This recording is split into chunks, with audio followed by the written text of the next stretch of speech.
Okay. Hello, everyone. Hello.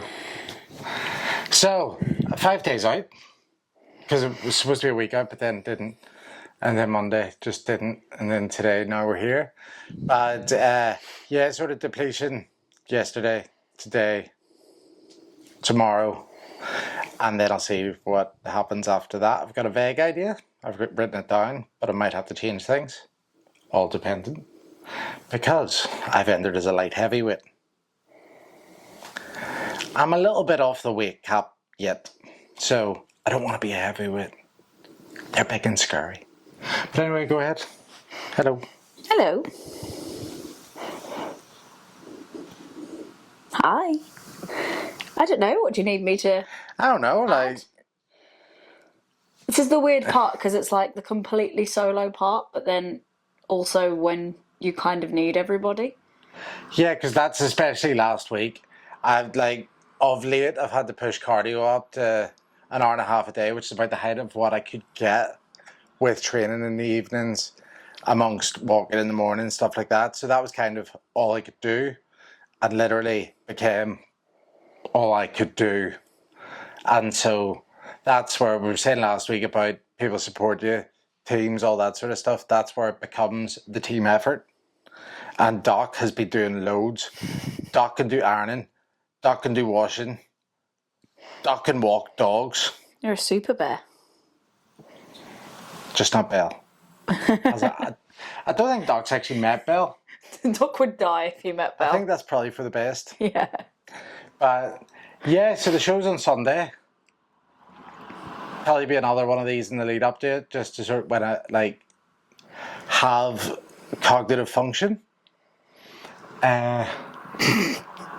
Thursday maybe. I'll do one on my own. Okay. Because you'd be working. But now, what else? Just plodding along on my end.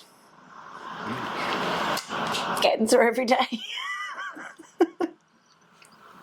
Yeah, so at the moment it's not fairly eventful with us. Like I was like, we need to do a video. We didn't do it on Sunday. I was like, we need to do one because I wanted to do one every week. And then I went, wait, we haven't done anything since last week. But you expect it. That's the thing. I think if you go into something like this and you expect your life to just be normal and do everything like, I'm not saying it couldn't be.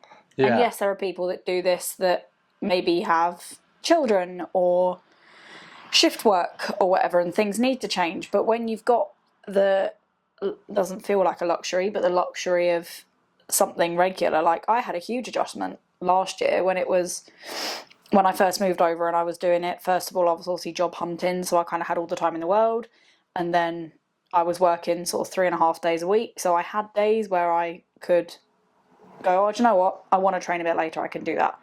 And then this time round it was like, oh, okay, now I have this 9 to 5 and I have this second job that takes up some evenings, and then sometimes I help out this thing on weekends, and all of a sudden it literally became, like you said, all you can do. Mm-hmm. And I remember turning around at one point and going, I physically don't have the hours in the day.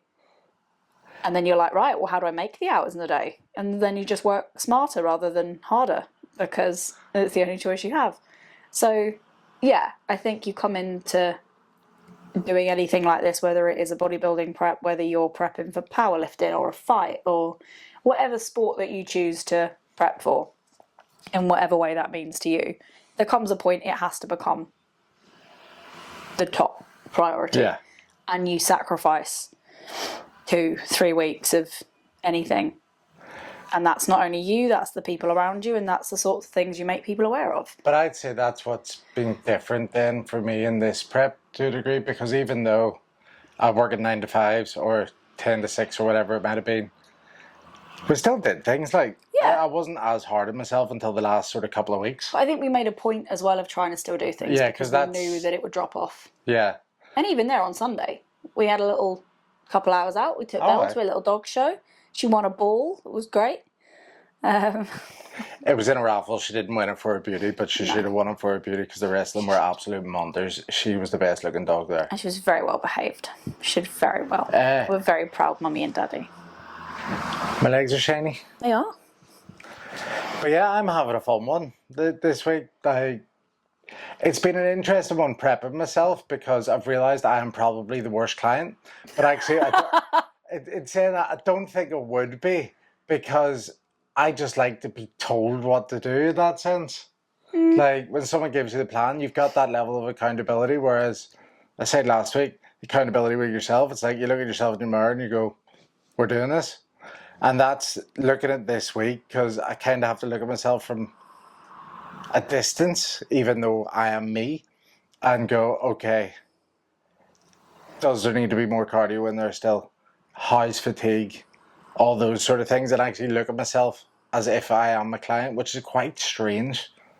The problem is though, because you are your own client, because you are so good at what you do, sometimes when you have an outside opinion, even though it's with the best intentions, you're maybe disinclined to listen. It depends on how it's spoken.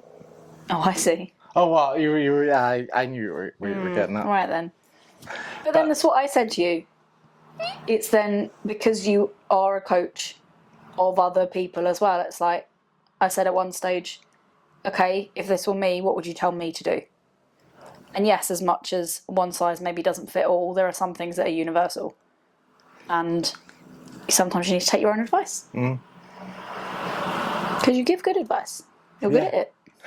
But it's currently now, like, that's the bit where I'm like, currently now I'm sitting about 6 kilo above my lowest for my previous prep. However, yeah. I would say that's relatively accurate. I'm not putting 6 kilo on in 2 years, like. No. But I would say a substantial amount of that. I would say there's more healthy muscle because of the sheer amount of cardio I had to do. Because that was the opposite. So I was working as a full-time PT, self-employed there. So there was a lot of sitting about the house. Whereas in the job I've been doing, I've been on my feet quite a bit. So cardio hasn't had to go quite as high. So yeah, here. It's wild. Try prepping yourself. It's good fun.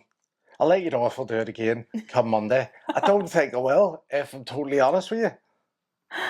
It takes, for me, it's took like a different spin on the whole thing. And those days, like still when you want to just sort of go, here, help me, can I have a little bit? You'll be like, no, don't. And yeah. I think it is only a positive thing though, because the amount I've learned from it, like, it's wild. And it's opened my eyes to things you wouldn't think about when you're coaching someone. Because it's literally like a case study. You're there at that moment. But yeah, that's really all. Succinct.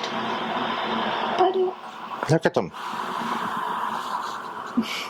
Bye-bye.